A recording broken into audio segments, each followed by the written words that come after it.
we get into all the time with companies saying, oh, well, we're going to make lots of money based upon our guesses about what works. I think dig.com is one of the most famous examples of how to crash and burn with that idea. Some of you may remember them. Is that old in internet terms yet? I don't know. So a basic A/B test works kind of like this. I'm going to skip a lot of the details because I want to move ahead to the further stuff. Basically, your current behavior is what we tend to call the base. And then you have some new behavior you're going to try out that we call a variant. And you can have one or more variants in an experiment. But for the purposes of this, we're just going to have one variant. It'll make things a lot simpler as we move along here. And you randomly assign customers to either the base, your original behavior, or the variant, the new behavior. And the question is, what can we actually test with A/B testing? Basically anything which has a yes or a no. Did they click the Buy Now button or not? Did they sign up for the newsletter or not? Did they agree to receive spam from you or not? That's what A/B testing does. Very much simple, yes or no choices. So please keep that in mind when you're looking at implementing A/B testing somewhere. And before we actually get into it, there's a little bit of marketing stuff we should talk about first so you understand how some of this works. So this is what we call a conversion funnel. Now, I've made up these numbers just to make the math really easy, but this is a very important concept with A/B testing. The idea is you get lots of customers seeing a thing, and then you get fewer and fewer customers each step of the way. In other words, you're funneling them down. And so let's say you've got 1 million people see your AdWords out on Google, for example. We assume 3% conversion each step. It's a made-up number. That means 30,000 people at 3% would have clicked your AdWords. For the Buy Now button, as part of your conversion funnel, we have 3% of 30,000. That puts you down to 900 people having clicked the Buy Now button. And then shopping cart, we only have 27 people who did not abandon their cart. And then finishing by giving you the magic number of their credit card number, 3%, we have one person down here. A 3% conversion every step. Now, if you think about that, let's say it costs 10 cents per AdWords click. It just costs you €3,000 to get one customer. That's your total cost of ownership. Actually, the total cost of ownership is a lot more because you actually had to build whatever it is that they're looking at. But that gives you an idea of how expensive it can be if you get your conversion funnel wrong. And so generally with A/B testing, you start at the top of the conversion funnel because you get a lot more people, you can get your results in faster, but we're not going to go into that too much right now. Instead, we're going to look just at the Buy Now link. So, just out of curiosity, which one of those do you think will generate more clicks on a website? Blue, red, blue. The blue? Red. Blue? Okay, anyone who said blue, you're wrong. Red. Does anyone else want to guess? You said red? Red. Yeah, you're wrong too. Oh, the yellow ones. The reason why you're wrong is you have different customers, you have different products, you have different websites, you have people who just have different moods, and you don't know in advance which is going to work. I know a company which decided to try horizontal scroll bars as part of an A/B test on an e-commerce site. That's a horrible idea. They made a lot of money off of it. I'm not going to go into details as to why, but you don't know in advance. So don't prejudge what is and is not going to work. So let's try this again, because this is real fun. So we have roughly 20,000 visitors in our experiment. We see a little over 10,000 on the red button, a little under 10,000 on the blue, 125 conversions on red, and 132 conversions on blue. Which one performed better? The blue. You said blue? I said blue. What's that? Blue, I said blue. Okay, you said blue. Anyone else? Grant, the answer is we don't know yet, and I'll show you why. So we're going to try it again. Again, we've got roughly 20,000 visitors. We've got slightly more in blue this time, but now we have significantly more conversions in blue, 155 conversions versus the still 125 conversions over there. The problem we have, the reason why the first set of numbers didn't quite work out, but this one's working out a little bit better, is because, what, most of you can't do chi-square statistics math in your head? Well, neither can I. I never remember it. So, the way it works out, for the first set of numbers I gave you at what we call a 95% confidence level, that is the percent chance that the null hypothesis is void, blah. In other words, 95%, we're 95% comfortable that these numbers are correct, more or less. That's, if you know A/B testing, you know I'm kind of shuffling kind of ignoring some issues there. But basically, if you go out to this website right here, and this is up on SlideShare, by the way, You can download the spreadsheet used to generate this. One, these numbers are a little bit different because I made them easier to read. Two, they're a little bit different because I corrected a slight math error they made.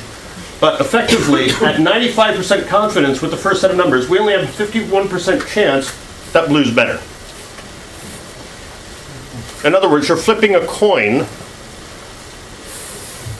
With the second set of numbers, at 95% confidence, we have a 94% chance that blue is outperforming red with those numbers. What that means is if you want to get a 99% confidence, this number is going to drop. If you want to be 99% sure that these numbers are right, then this might drop to something like 85% chance that it's better. So this actually gives you the basic idea of how this works in A/B testing. We use statistics to analyze the numbers to come up with percentages to more or less say, we think this is going to perform better than that. But it doesn't tell us which actually sells more product. So please keep that in mind. If you start selling a lot more of a given product through A/B testing and you're like, yay, did you sell less of another product? It also doesn't tell us which one creates more profit. That's something else you have to pay attention to. So side effects, and there's all sorts of little knock-on effects A/B testing really doesn't tell you about. For the most part, that's not an issue.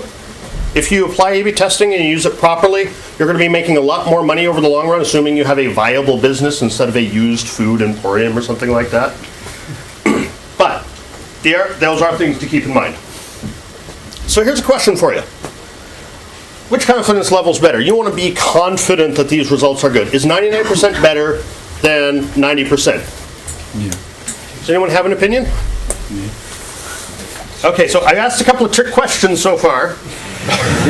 That might be it. Yes. Let us say that we're aiming for 99% confidence, but we know from the number of people we have in a particular experiment that that is going to adjust our total sales by about €10 a day. It takes a lot longer to get to 99% confidence in something because you need a lot more traffic. For €10 a day, you don't care. You're wasting time going for 99% confidence. Whereas if you feel comfortable, like a visual website optimizer has a default 80% confidence level in their results. If you're going to be shifting your revenue by €100,000 a day, I would not feel comfortable with an 80% confidence level. So your confidence level is going to be directly tied into the monetization and possibly other factors. So don't just say, this is a particular confidence level we have to have, and stick with that. How am I doing on time, by the way? Great. Okay. I didn't think I was having too much Half fun. an hour. Oh, I'm going to talk a little bit slower.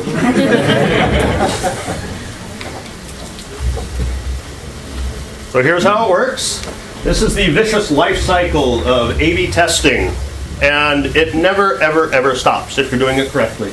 Up here, you create an experiment. Red buttons versus blue buttons, no thumbnails versus some thumbnails, small thumbnails versus large thumbnails, green versus pink font, blink tags versus non-blink tags, whatever. You create your experiments. You then roll the dice every single time a customer comes to see which version they're going to hit. You track their performance over time, and then you choose the best one. Pretty simple. Now let me go into some detail on these steps first of all. This is the core of A/B testing, which most people learn about. When you're doing experiments, you only want one difference per experiment. If you have this button and that button, and there's 7 differences, maybe the size, the font, the color, whatever, and you see a difference in behavior, you don't know which difference actually caused that difference in behavior. Does that make sense? Yeah. So only one difference per experiment, or per variant. You can actually have several variants, but again, it should only be one thing that you're testing on differences. So if you have a red button, you can try a blue button, a gray button, a white button, whatever, in the same experiment. If you want to try a larger size button, that would be a different experiment. And because those experiments might conflict, you probably don't want to run them at the same time. Having people who know A/B testing to watch your entire A/B testing to look for conflicting experiments. One person tries larger thumbnails, another person tries removing thumbnails. Running those at the same time would not be very effective. So only one difference per version in order to control what differences you have. And then you roll the dice. When a customer comes to your website, You choose whether or not they're eligible for the experiment. That's a key thing. Many people roll the dice, and then they decide whether or not someone's eligible for the experiment, but they wind up tracking people in their statistics who are not eligible for the experiment. For example, let's say you want to show a special promo for all the customers on your site who have spent more than 10,000 euro last year. And let's say that's only 1% of your customers. If you put all of your customers in this experiment, but then you're only showing this amount, this special promo in the experiment to that 1% who's eligible for it, you actually, if you do the math, you wind up having 99.5% of the people not seeing that variant and only 5% seeing it. As it turns out, this is statistically valid, but it will take you much longer to get results on this. So instead, you want to choose whether or not customers are eligible for the test. Are they in the top 1%? And then you roll the dice to see whether or not they're going to be tracked, whether they're going to be in the base and the variant. You only track the customers who are eligible. Statistics, we're not going to go into this. There are a number of different ways you can track this. There are a number of excellent tools out there available for tracking this. Particularly, some programming languages actually have tools available for you. I've started writing one myself. I'm not releasing it yet because the interface is bad and it will make your life worse. So we'll get around to it someday. And then you choose the best afterwards. You create your experiment, you roll the dice to see which version they're going to see. You track their performance over the time. You then choose which one performs best. Patience is very, very important here. Many people get impatient right at the beginning and they screw things up. And then you create a new experiment, you wash, rinse, repeat. Just keep going through this over and over again. And at this point, you know 99.9% of what everyone else knows about A/B testing. But there's a lot more issues involved. So before I go any further, does anyone have any questions? Yes.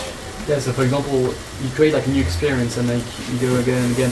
But if we take the example of a button, for example, you might choose like the red button is the best one. But then if you like create a new experience with a bigger button, you'll see like there's less users using the big button because like they don't like big red buttons on the screen. And it would be a better idea to have like small blue button. But like if you create more experience, like your number of dimensions, like search dimension will increase every time. So And it does make it harder to figure out what's going to be best. What happens is over time, as you're...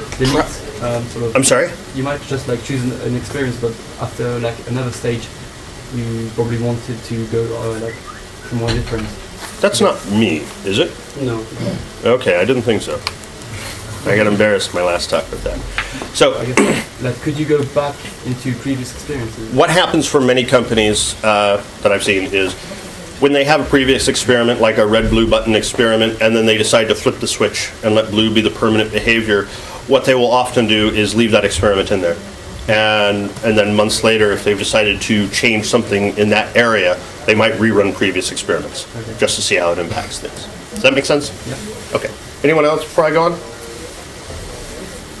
Okay. So when we talk about choosing the best, this is something which a lot of people, this is where they screw up right off the bat.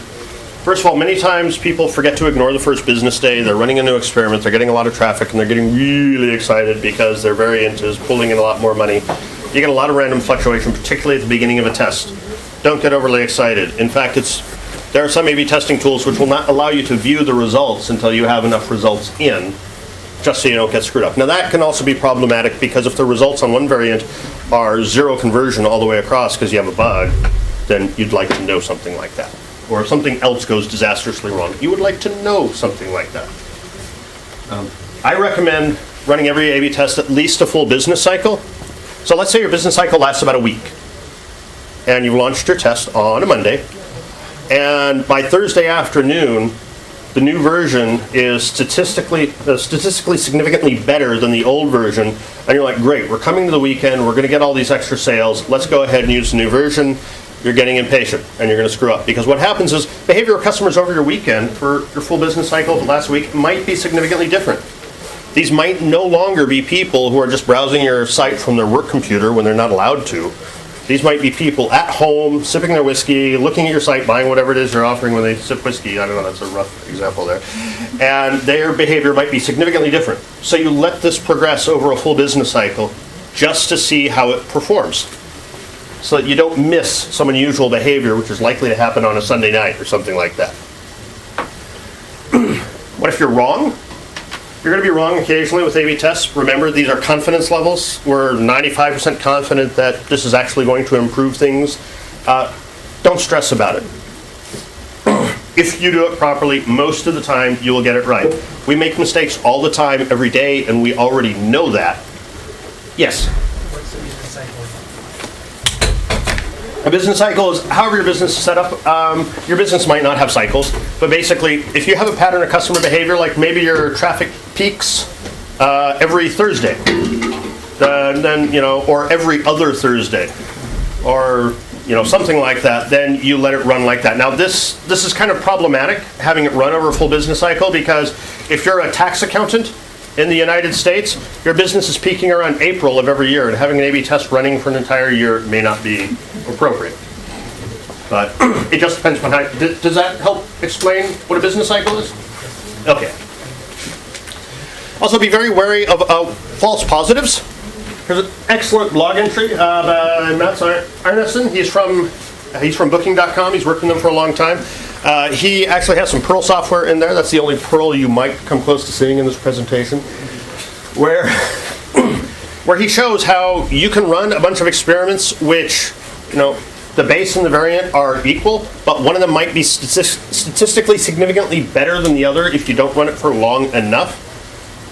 Because it is possible you'll have random fluctuations early on in your testing before you should be significant, which are enough to throw it into significance.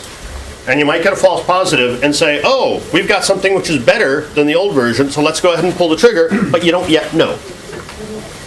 So the trick behind this is when you're starting out, he actually links to another blog post which is a little bit more in-depth and explains how to work this out.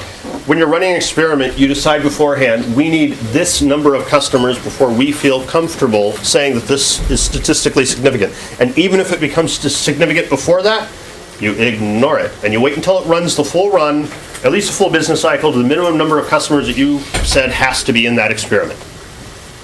Does that make sense? Yes?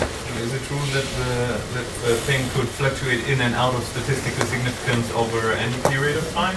Yes, but the longer it runs, so if I flip a coin 10 times, you're not going to be surprised if it comes up heads 7 times. If I flip it 100 times and it comes up heads 70 times, something's probably wrong. If I do it 1,000 times, you know something's wrong. So the longer the experiment runs, the more likely it is those fluctuations are just going to randomly even out.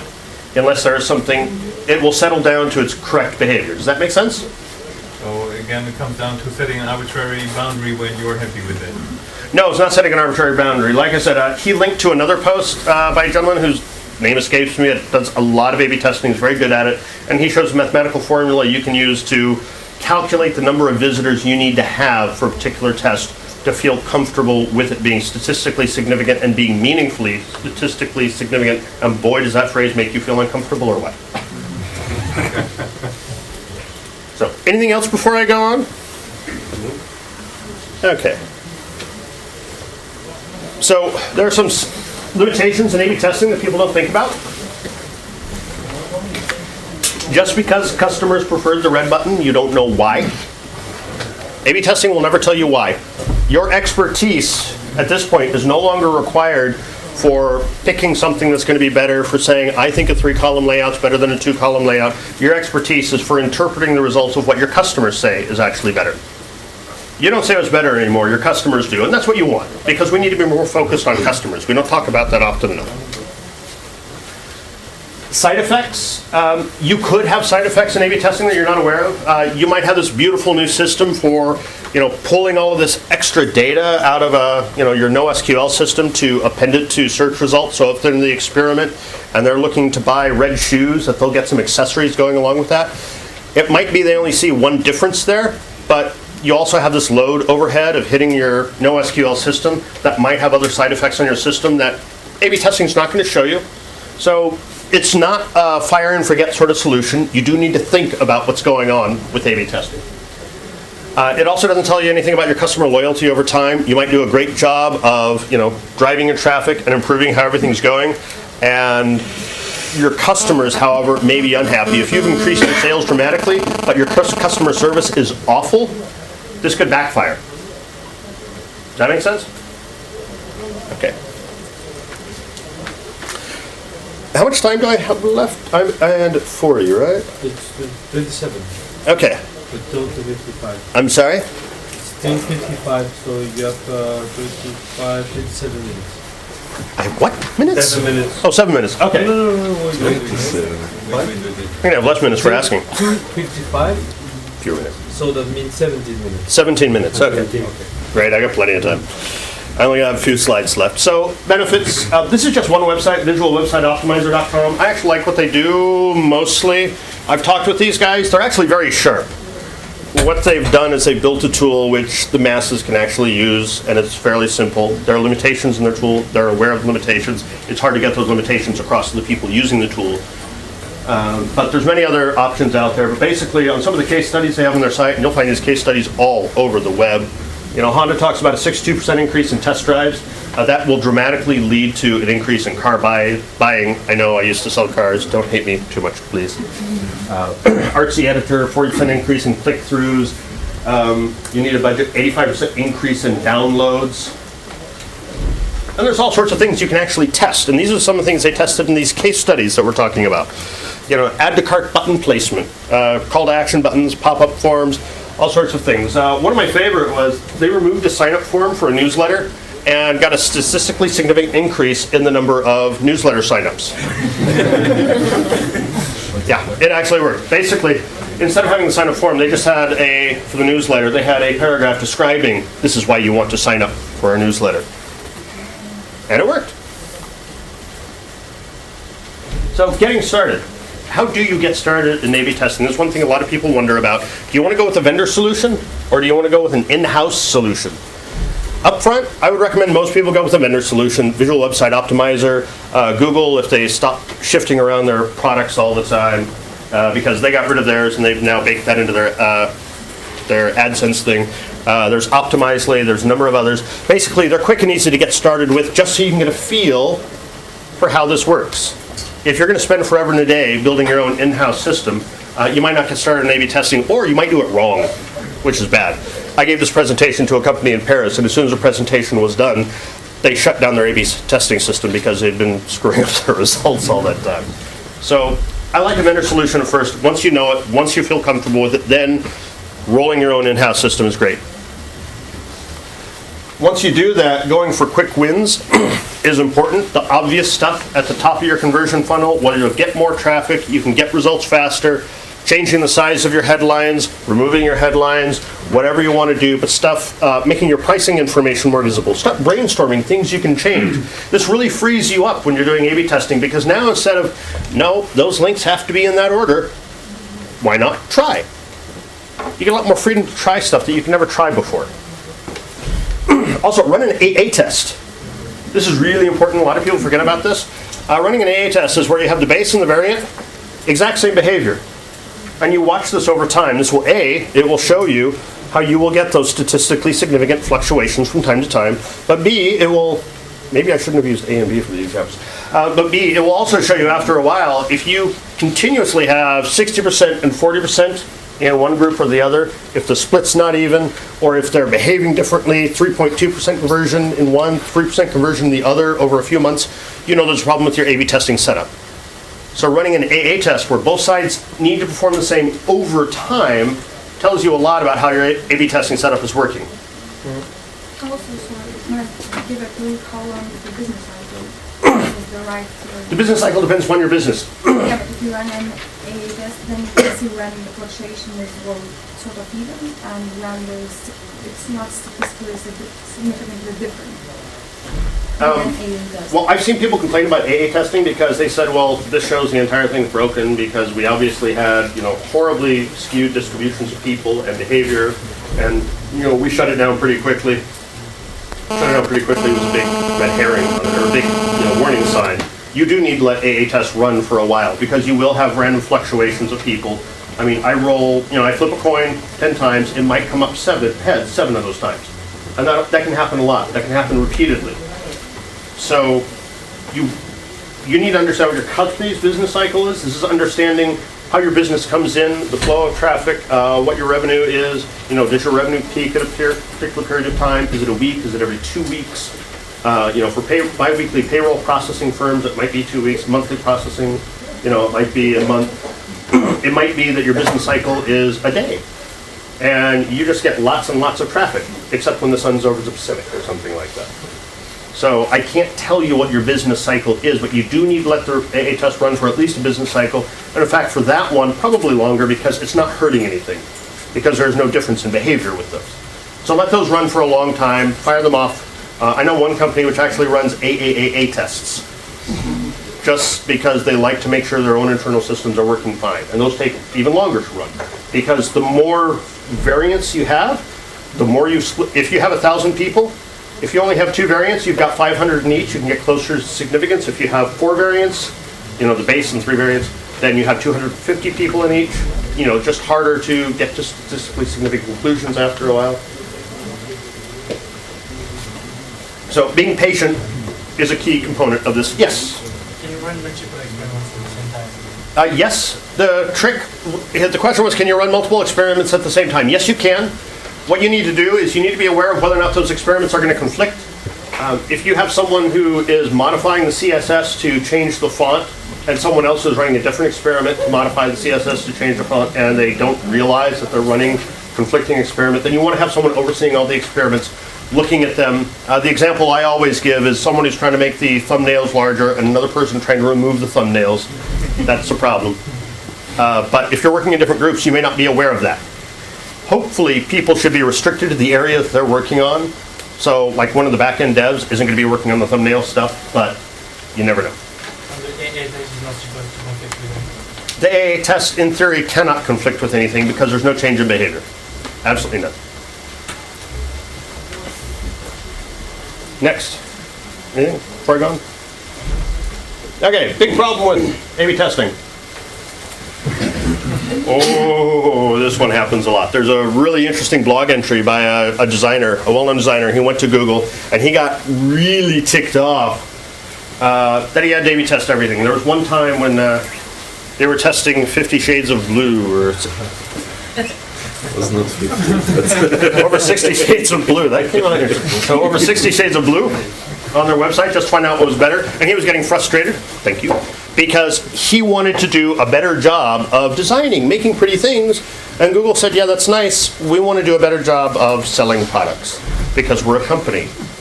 Particularly if you're a smaller shop, you want to pay your rent, or you want to pay your mortgage, or you want to not go bankrupt. It is nice to get in the trap of saying, I know this is going to be better, but you find out that it's not.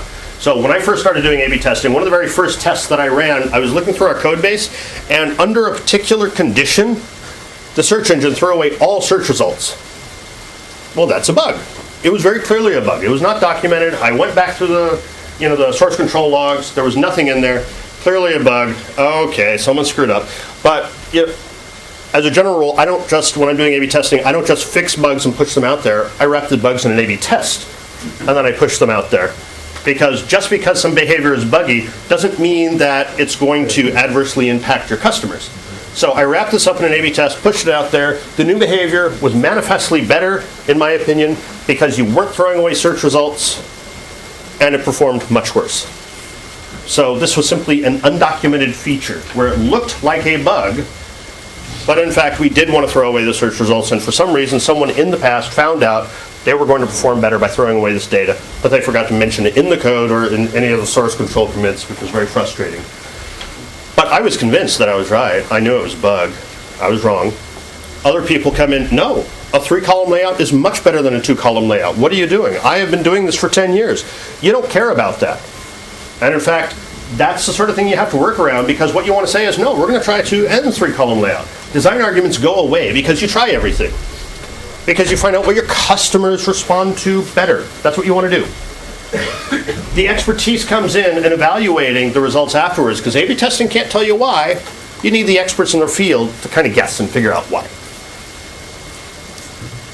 All sorts of interesting problems with A/B testing you can get into. Forgetting caching, that's one of my favorites. Red and blue buttons. You've rolled the dice. Oh, we're going to show the blue button to this person, but you've cached the red button. Yeah, that can really destroy your results pretty quickly. Non-random selection. Oh, we're going to put new users in one group and returning users in another group, or men in one group, women in another group. No, that's not statistically valid. You need to randomly assign people to the different groups. What you can do beforehand is choose whether or not they're eligible for an experiment, but once you've decided whether or not they're eligible, randomly assign them to one of the groups. Forgetting the selection, if the first time they come back and the first time they come to your site, they see the blue button, every time they come back, they need to see the blue button. Don't start switching back and forth all the time. Don't forget to cache the behavior, because you won't know how it actually impacted them. So the company in Paris I was giving this to, that's what actually destroyed their A/B testing system. They actually had everything else right, but they forgot to save the customer's preference, or the customer's experiment, what they were actually going to see. So they kept randomly showing results to people. Dead code is an interesting problem. I've seen this a lot. You'll go into a code base and there's an experiment from 3 years ago which is probably no longer valid, and it clutters up your system after a while.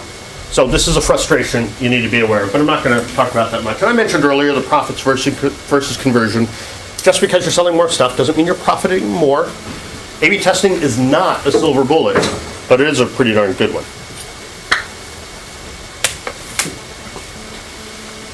So most experiments fail. They fail badly. At the beginning, you often get a number of quick wins, but after a while, after the quick, obvious wins go away and you're starting to do micro-testing on smaller things, what you're going to see is, here's your baseline, and fail, we'll lose a little bit of money, or fail, we'll lose a little bit of money, or fail, we lose a little bit of money. You throw all those away. So instead of being down here, you're here, and every once in a while, when you get one which improves it, well, you keep that, and now you've just bumped it up a little bit. Fail, fail, fail, throw those away. Oh, found one which helps. And you just keep gradually increasing how you're doing. So most of them will fail. Do not get discouraged by that. It was actually quite a blow to my ego at first, when I first started doing this, because all these ideas that I knew were going to be great sucked. So it taught me pretty quickly the value of my expertise. Don't roll the dice prematurely. This is the thing I mentioned before. If you have 1 million customers coming into your website and only 1% of them are eligible for an experiment, don't put all 1 million in there. Decide if they're eligible for the experiment and only take that 1% who are eligible. Then you track them and roll the dice and figure out which version they're going to be in. A/B test your bugs. That's when I mentioned that bug I saw in the search engine where it was throwing away results and it turned out that bug was not a bug.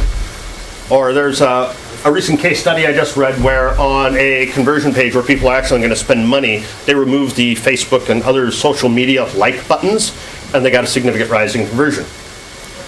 Now, it follows a general rule that once you get down to the point of buying, you don't want to distract them with other things to think about. We already know that. But do not try and replicate other people's A/B tests on your site, because your customers' behavior will be different. Test stupid ideas. Like I said, I know one company, they tested a horizontal scroll bar, and it worked brilliantly. They were shocked.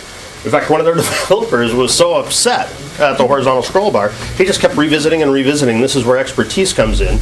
And what he saw after a while, there was actually a side effect of the horizontal scroll bar that hadn't been noticed before. So he reverted back to a vertical scroll bar, kept the side effect, and increased their revenue again. So don't be afraid to test the stupid ideas. If they crash and burn, you'll find out pretty quickly. Also, don't require rollouts for this. You need to have an A/B testing control panel. So instead of rolling out a new version of the code to implement an A/B test, you roll out the A/B test, and then in your control panel, you can say, turn this test on or off. That makes it much, much easier in case a test goes disastrously wrong. Are Yes. there any Perl control panels or whatever? What's that? Are there any control panels in Perl?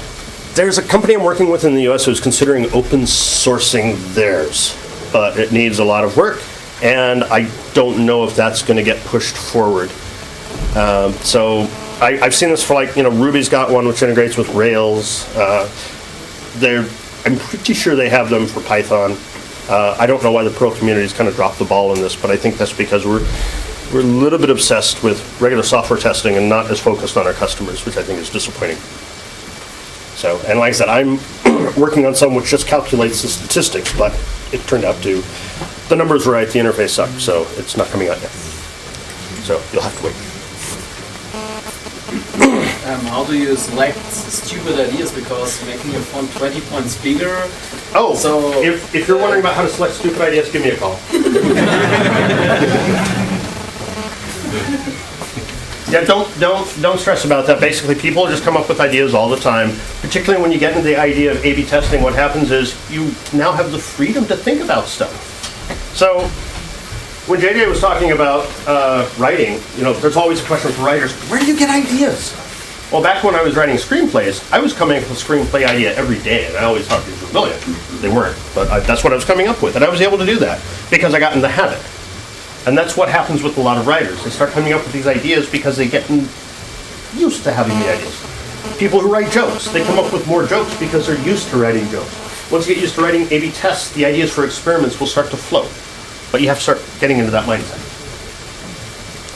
So segmentation, I'm only got a couple minutes left. Here's some things to think about. So new and returning customers often behave radically differently. So in fact, some people will not expose A/B tests to new customers. They'll say A/B tests are only for returning customers. I think it's a mistake, but keep that in mind. Different browsers can be important. You might have like a 5% across the board increase in conversion, and you're pretty happy with that. But then when you look at your browsers, you discover, oh, IE 8 isn't working terribly well. And IE 8 might actually be an important segment of your customers, because older versions of IE tend to be older people who are often retired, don't upgrade their systems, often have more money to spend. So as a result, those little niche areas of your market might actually be a little bit more important to you. So accept language can be important. If you have this product called Enterprise Star, and you want to test, should I call it Enterprise Nova? And that works marvelously well. And then you look at your accept language and you find out that Nova doesn't fly terribly well in Spanish. Nova, it doesn't run or it doesn't go. So that's the sort of thing that you can easily miss if you're just looking at the big picture. Time of day, people might behave differently at different times of day. So do I have different behavior for my product at different times of the day? These sort of things you can start thinking about. IP, country, gender, age, whatever. Segmentation is done after you've randomly rolled the dice and you're watching people for a while. So just looking at the different market profiles and what you're dealing with. You also want to see this great blog post, fairly simple, explaining something called the multi-armed bandit. I want to do a little bit more research into this. Basically, the multi-armed bandit is kind of like A/B testing, but it does all of it for you. You put all of your variants into the multi-armed bandit for a particular thing, and as it runs along, it will automatically calculate what works best and automatically show that for you. So it's much, much nicer.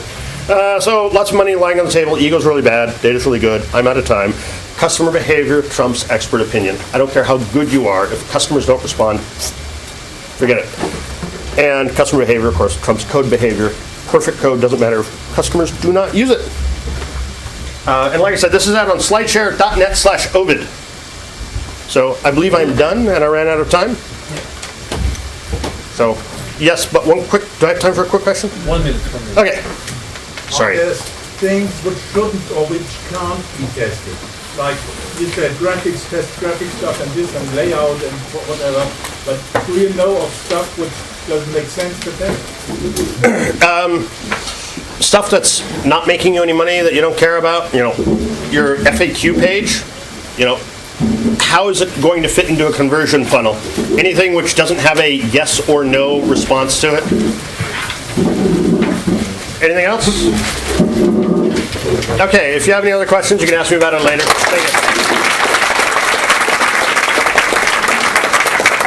Thank you.